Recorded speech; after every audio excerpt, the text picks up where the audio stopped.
Okay, this is Ben and Optimus, but it's a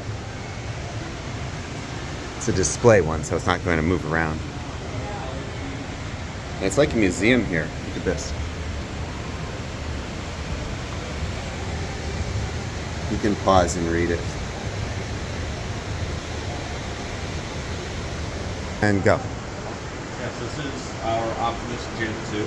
There's already a bunch of changes that have happened since this iteration came out. Now, with the newest ones, LEDs all around the face. Hands are going to look completely different. His body is more of a bronze than this white.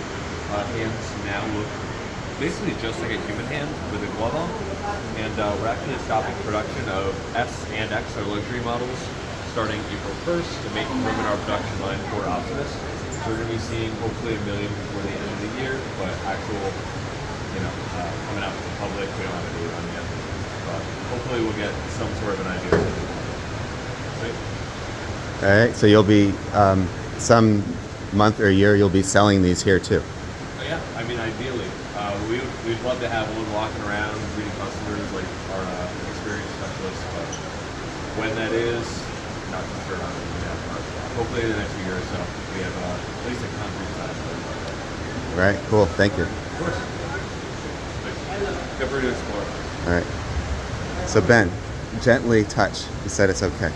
So gently, okay? And you can spin it gently, okay? So how tall is it compared to you? Let me check if we're allowed to.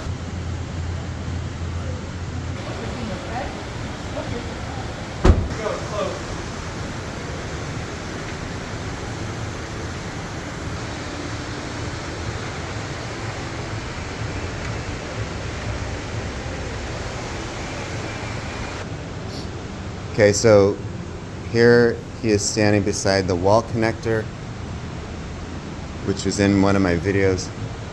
Here's the heat pump. That's what they use in the Teslas to get the heat, the waste heat extracted from battery and so forth, instead of just using electricity to generate heat.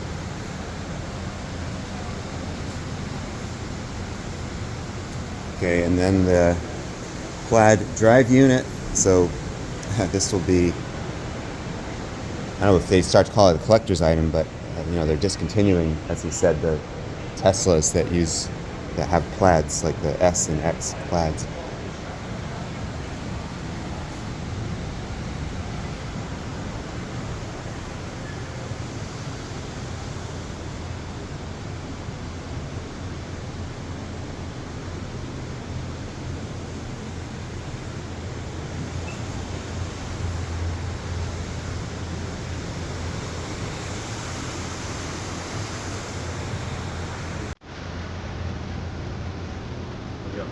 Excuse me.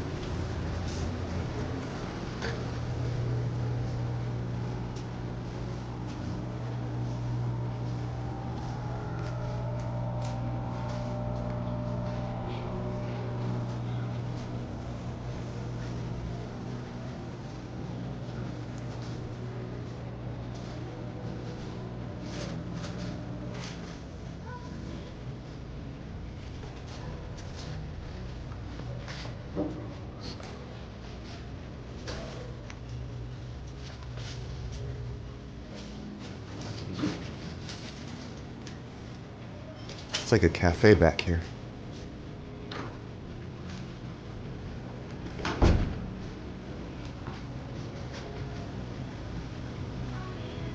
The casino where we're in, Mohegan Sun Casino, already has Wi-Fi, so this isn't necessarily useful, but there it is.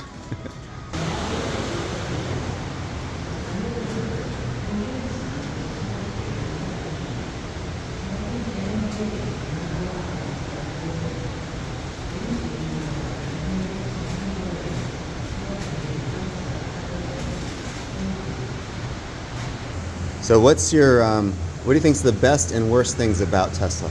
Best and worst. Well, best are definitely like environment as far as like working gear.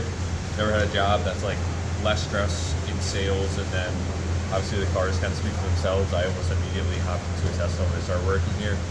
Worst things are, a lot of times people are going to point to like charging, different things like that, having huge difference from gas moving into electric and having that change.